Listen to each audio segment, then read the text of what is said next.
Testing 3, 4, 5. Yes. 6, 7, 8, 9, 10. Is it on mute? You didn't flip the mute switch? What's the latest, Chief? So let's give you an update of the police officer involved shooting that happened earlier today. We were in that area because of the violence that we've seen in that neighborhood. The 4 guns that we recovered today that I talked about earlier, we now know that 3 of those guns were stolen, including the one that was pointed at officers with the extended magazine. You also know that the young man that pointed that gun at officers was an 18-year-old. You have his name, Mansour Bal Bey. And the officers responded to that location because of search warrants, because of the violence that's been going on in that neighborhood. What happened tonight? A group of individuals, protesters, came together at the intersection of Page and Walton.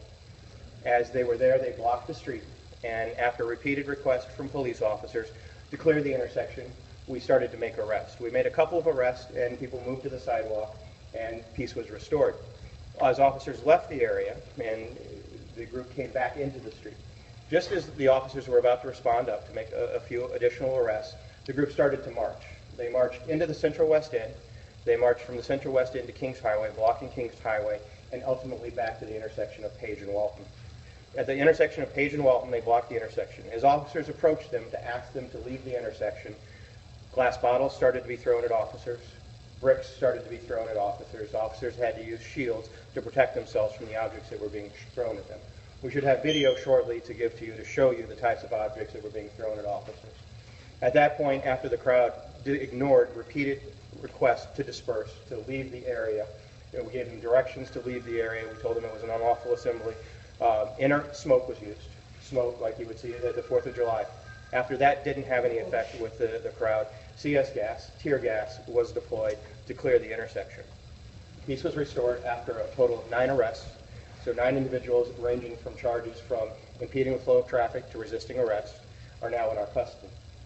When we left the area just a little while ago, a car was set on fire, and we're receiving numerous calls right now for businesses that are being burglarized, and officers are responding back to the neighborhood. So an area that's been plagued by violence, been plagued by gun violence, police officers were there today doing the job that we all asked them to do to keep our community safe. A group of protesters came together and started to do acts of violence directed not only towards law enforcement, but towards the neighborhood, setting a car on fire, breaking into businesses, and officers continue to respond to those calls in that neighborhood right now. Chief, you had a bunch of officers in the middle. It looked like you had Walton and you had Page after sundown. Were you guys just owning the street there, or there was a high concentration of officers in that immediate area? So the way that the process works is you take a significant number of officers. We cleared the intersection, as I said, and that was done peacefully. Officers in regular uniform, without shields, without sticks, went into the area. We made a couple of arrests at that point, and peace was restored.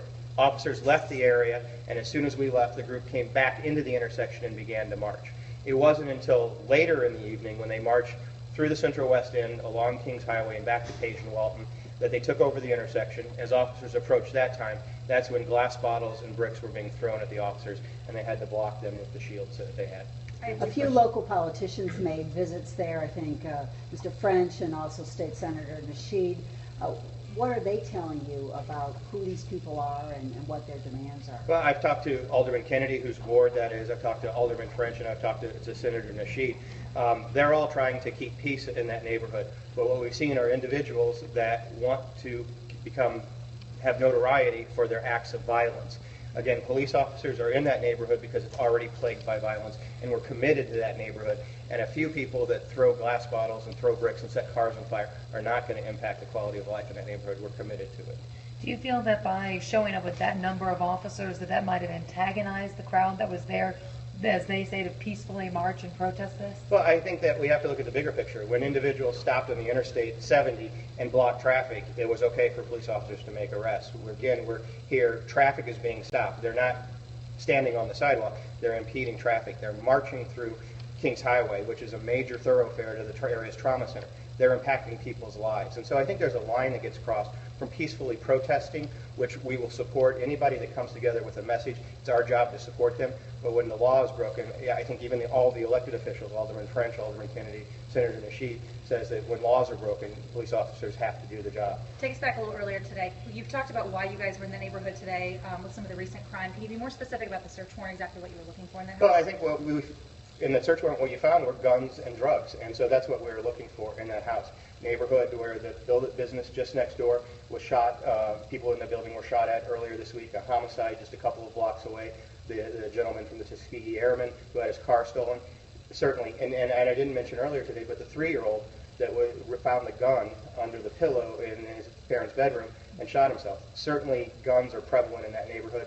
3 of the 4 guns we found today were stolen. Anybody charged that you took into custody from that house earlier, and how many people are we talking about? We're working on that right now, and that's all part of the investigation. Have you So now you located had a that couple team? of arrests this afternoon, 3 this afternoon, and 9 tonight. Is that what we're looking at? We have 9 arrests this afternoon, and part of the search warrant, we're currently interviewing people to find out what their role is, but we did take people into custody. And so a total of 9 today, plus whatever happened At this the morning.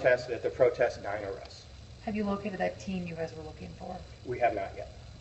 Chief, several people said that they received no warning before the tear gas you mentioned was fired. What amount of warning was given to protesters? If the video will show you that over the loudspeaker, it was repeatedly given. This is the first warning. This is the second warning. This is the third and fourth warning.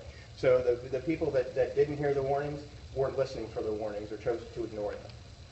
It's been more than a year with chains of events like this popping up intermittently. Do you see an end to these kinds of demonstrations and acts that then come out of them? What I actually hope so, because what we have to talk about is people want change. And so let's talk about the change that happened here in the city of St. Louis.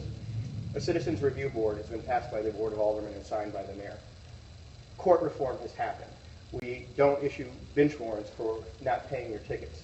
So we have a pay-as-you-can-afford process. We've forgiven over 200,000 bench warrants in the city of St. Louis. So when we talk about progress, the city of St. Louis is progressive as any community in the region. While I think that some want change faster, this is not the way to do it, through acts of violence. Setting cars on fire, throwing bricks and bottles is not the way to get change to happen. Well, you said the folks who are setting things on fire, et cetera, aren't even interested in that. So how do you prevent them from continually doing this for more than a year? What I think we do is that you identify the people who are peacefully protesting and you support them in their cause, and then the people that do other things are criminals and you treat them like criminals. Where is this video coming from that you're going to show us? We had police officers with video cameras on the line today that will show you some of the items that were being thrown at officers. Is that a new effort? I saw people with the same kinds of cameras outside the federal court building the other day with a protest. I think it's important that we document the things that are happening. And so, yes, you do see police officers with video cameras documenting incidents as they occur. But there's still no alternative to body cams? Well, I think body cams are certainly a conversation that are happening not only in St. Louis but around the country. And I think the jury is still out about sunshine laws and the appropriateness and when they're on and when they're not. But certainly we have a task force, a working group that is here in the Metropolitan Police Department talking about body cameras. Chief, so often we see these situations devolve into the kind of violence that you've been describing. Is there any changes you think that police need to be doing in their approach to prevent these kinds of incidents from escalating the way they happen? Well, I think let's start with the acts of violence that brought us here. So when individuals run from police officers with stolen guns and point guns at police officers, I think that's the first place that we have to start. And then when groups come together and peacefully protest, that's what's supposed to happen. That's what our country was founded on. But when they don't do it peacefully, then law enforcement, and I think that everybody that I talk to expects law enforcement to take action when laws are broken. Chief, what's the status out there now? Are you going to have officers massed in the middle of that intersection until everybody goes home, or? So no, once the situation was stabilized, all the officers were pulled out of the intersection. We got called back to the neighborhood when the car was set on fire. An individual's car, a civilian's car, was set on fire, and we responded with fire alarm, the fire department. We also have gotten calls of a market with its back door being kicked in. And those aren't looters, those are burglars. Those are people that, for no legitimate purpose, are committing a crime. And so we'll respond to those that happen. We'll have increased presence out through the evening and into tomorrow. to make sure that we have sufficient resources and keep our officers safe and the community safe. Any estimate of how many officers you had there at the peak after sundown? No, I don't right now. One of the neighbors said to me, the real question is, where are all these guns coming from? Obviously, they're stolen, but is somebody funneling them into the city? Well, what I can tell you is that I have seen close to a 70% increase of stolen guns in the city of St. Louis year to date. And what that means is that individuals that buy their guns legally because they think they need a conceal and carry permit and they want to have a gun when they go to a baseball game or an event at the convention center or Scottrade, they can't take their weapons in with them and they leave them in cars. Criminals know that their guns in cars and they break into cars. The majority of that 70% increase is from stolen cars. So I think the message is lawful people that want to have a gun, be smart about it. Don't leave it unsecured in your car where criminals can break into your car and steal your gun. That's the number one place that we're seeing guns on the street right now. Seems like a lot of these guns are coming from Cape Girardeau, Raleigh, Central Missouri, Southern Missouri. So I have seen guns come from all over the state and from other states. So I don't think anybody has the market on where the guns are. I think, and it's no secret that I think our lax gun laws, there's not even a law in our state that requires you to report your guns stolen. So I only know there's a 70% increase because people have reported their guns stolen. I don't know how many guns have been stolen that are not reported.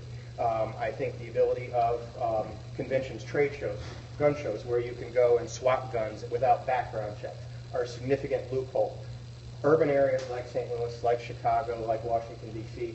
are seeing the amount of violence we are because some states have significantly lax gun laws. Missouri just happens to be one of those. Is there any truth that fire trucks trying to get in this area have been hit by bricks or scared off by gunfire or anything like that? When in areas like this, when we have situations like this, we have protocols that police officers respond with fire trucks. So I haven't heard of that, but we have a protocol in place. So Were there gunshots fired during? I did hear gunshots when I was in the area, yes. Thank you very much. Thank you. Thank you. In your opinion, you're not